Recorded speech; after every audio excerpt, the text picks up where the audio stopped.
What's going on, barbers and stylists? Here we are again with another step-by-step tutorial teaching you guys a mid-low drop fade with a scissor cut. The mid-low drop fade is a more advanced haircut, so if you're a beginner out there and you're still developing your expertise level with fading, just follow me along as I walk you through the entire process. Here we are in my studio, so let's get to work.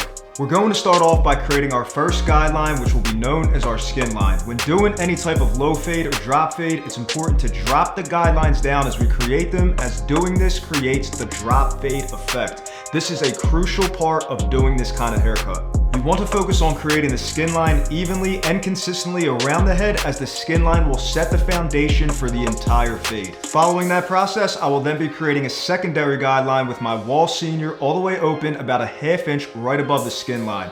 I'm going to create this second guideline just like I did my first, as I drop the line down, creating the drop fade effect.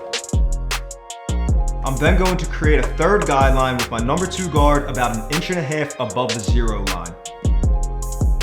The reason for this third guideline with the number 2 is because you want to make sure you are clearing the area of all weight and bulk that surround your first 2 guidelines. Your first 2 guidelines, which are your skin line and 0 line, are your most crucial lines, as these lines are what set the foundation for the entire fade. This is why you want to take them out with as less weight and bulk surrounding them as possible. You want the transition from dark to light to be clean and gradual, as to this being the reason that this third guideline is necessary. I will now be switching over to my wall magic clip as I begin taking out my number 2 guideline. I like to use the wall magic clip as my personal preference to remove any weight and bulk, as these clippers just plow through the hair and just get the job done. I'm going to begin this line removal starting with a number 4 guard, and then I'm going to use my number 3 to blend into the 4, and then I'm going to use my number 2 to blend into the 3. I am working my way back down to the number 2 guard, as this is the length that originally created the guideline. I am now ready to begin removing my 0 guideline, so I'm going to start by using my 1.5 guard to blend into the number 2.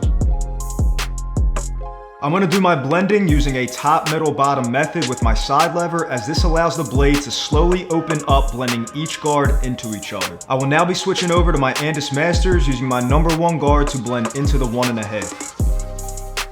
I'm going to really take my time removing this line, as this transition will appear most noticeable as it is going from dark to light. Remember, your 0 line and skin line are going to be your most crucial and noticeable guidelines. The process of removing these lines cannot be rushed. I'm going to utilize the corner of my clipper blade, as the corners reach into the darker and tighter areas. This results in a much cleaner blend. Following that, I will be using my 0.5 magnetic guard to blend into the number 1, repeating the same process. I'm now ready to begin removing the skin line, so I'm going to switch back to my wall senior using my gray half guard, also known as a 1/16. I'm going to use this guard to go over the skin line, as this will make the skin line a lot softer, helping me take it out much easier with my clipper. I'm now ready to begin the skin line removal, so I'm going to utilize the corners of my Andis Masters to carefully complete this process. You want to really take your time when removing this final guideline, as the removal of this line will make or break the entire fade. You want your blends to always be clean and consistent around the head, as this will attract the eyes of potential clients, resulting in more clients in your chair. Next, I'm going to use my wall detailer trimmer as I stretch and pull the skin to get even closer to the scalp, as this will tighten the blend, resulting in higher quality. Now that the right side of the fade is completed, I'm going to move on to finish blending the back of the head. When I do my fades, I work my way from the right to the back to the left.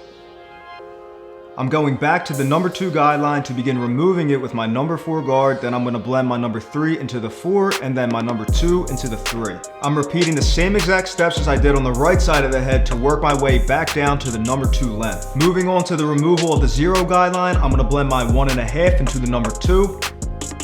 Followed by blending my number 1 into the 1.5, using my magnetic 0.5 guard to blend into the 1, using my wall senior gray half clip to soften the skin line, and then finalizing the skin line removal with my Andis Masters and my wall detailer trimmer. So here we go again, guys. I'm going to move on to the left side of the head to finalize the entire fade, and I'm going to repeat the same exact steps I did on the right side of the head and the back side of the head. We're going to remove the number 2 guideline at the top, then work our way down to removing the 0 guideline, and then removing the skin line. The same exact process. We're going to begin removing the number 2 guideline using my wall magic clip with my number 4, then blending the 3 into the 4, and then working our way back down to the number 2. Remember, when removing our guidelines, we work our way back down to the length that originally created the line. Moving on to the removal of the 0 guideline, I'm going to use my 1.5 clip to blend into the number 2. Use my number 1 to blend into the 1.5. Blending my half into the 1. Softening the skin line with my Wall Senior gray half clip. And then removing the skin line with my Andis Masters and Wall Detailer trimmer as I utilize the corners of each blade. Moving on to outlining the sides of the head, I'm going to use my Andis T outliner as I drag the blade down, letting the corner do the work to create the line. I'm then going to turn it over sideways as I utilize the entire blade to finish the line. I'm now going to go back over the entire fade as I use my Andis shaver to finalize the entire blend. Using a shaver is what causes your fade to really appear enhanced as it gets extremely close to the scalp. Like I mentioned in previous videos, the closer you get to the scalp, the more your fade will pop. I'm now moving on to my straight razor blade as I stretch and pull the skin to enhance the sideline. I'm also going to use this blade to go back over any excess lines or hard stubble, as this is a great technique to polish the blend. I'm now repeating the same process on the left side of the head that I did on the right.